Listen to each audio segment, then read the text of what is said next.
This is not an easy task. Coming up with a plan for the boardwalk for the next 20 years is challenging under any circumstances. Addressing the entire boardwalk is exactly what we should do. It plays no favorites, it takes its time, and it delivers a result for the city, not an individual. What is unfortunate is that this council has not fully supported the subcommittee. Certain council members were openly hostile to the idea at the start and remain so, going to the extent of ridiculing the process in public. In just the past 2 meetings, council has proposed to hire 2 new experts at taxpayer expense, redevelopment counsel and now a redevelopment planner. No clear scope has been provided, no transparency into why these individuals were selected in a private process. Indeed, the experts you are hiring seem more aligned with a different pathway, redevelopment. Instead of completing the subcommittee work, updating the master plan, and adopting ordinances that implement it. Conflict of interest. Addressing the entire boardwalk is exactly what we should do. It plays no favorites, it takes its time, and it delivers a result for the city, not an individual.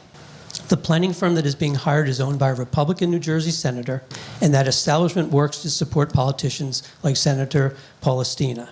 We know that there was no RFP, no RFQ. We just don't know why the selection was made. Hiring a professional planner who was not previously advised City Council or the Planning Board with respect to the property at 600 Boardwalk doesn't make sense to me at all.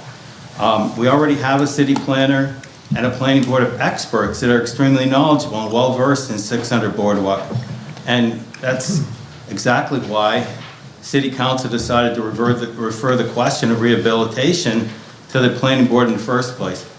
I really hope this isn't the case, but now, with the addition of a land use attorney and a professional planner, it appears that council might be establishing a shadow planning board that could be used to give a rehab designation for 600 Boardwalk. This would reverse the planning board decision that 600 Boardwalk doesn't qualify for rehab. If that's true, it's unacceptable to expect Ocean City taxpayers to pay for this. Thank you. Redevelopment and rehabilitation, areas of rehabilitation, are projects that are undertaken by a municipality for the public benefit. These are not private projects.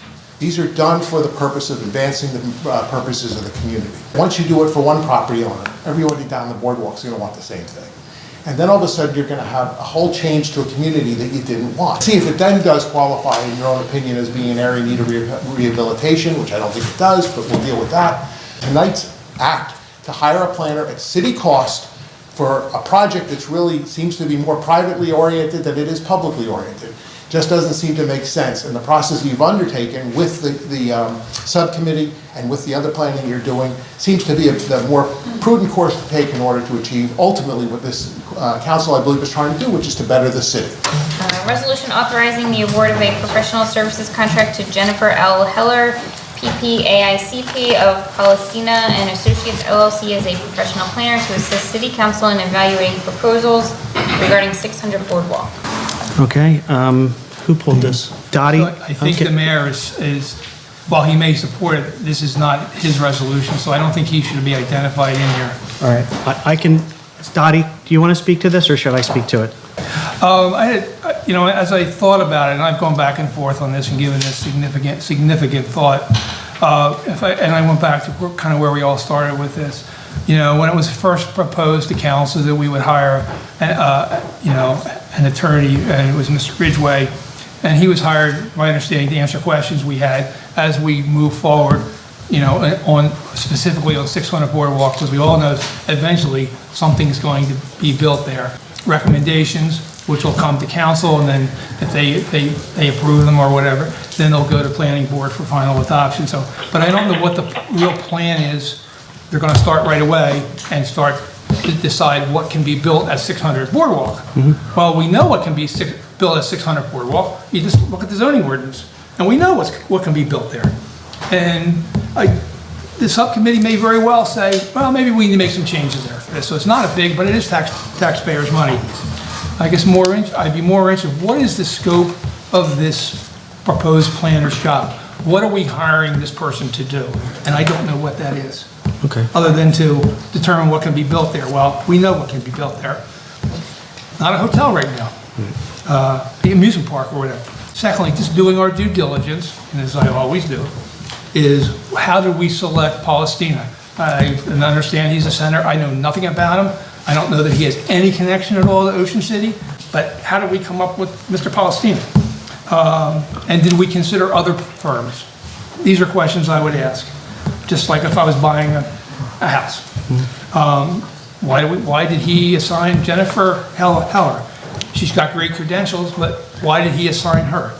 I just don't know. Is there intent to advise us on rehabilitation or redevelopment, or what can be built there? I heard it was $17,000 maximum that we would pay for this, so it's not a big, but it is taxpayers' money. I guess I'd be more interested, what is the scope of this proposed planner's job? What are we hiring this person to do? And I don't know what that is. I would like to know. Is there intent to advise us on rehabilitation or redevelopment, or what can be built there? At that point, at this point, I may be able to support it, but I don't know right now, so I'd like to withdraw it. That would be my recommendation, withdraw it so we can get some more information. Okay. I'll move through this process. The public wants transparency. They want to know what's going on. I want to empower this person to begin work on this project, the most transparent and fact-based way to do it.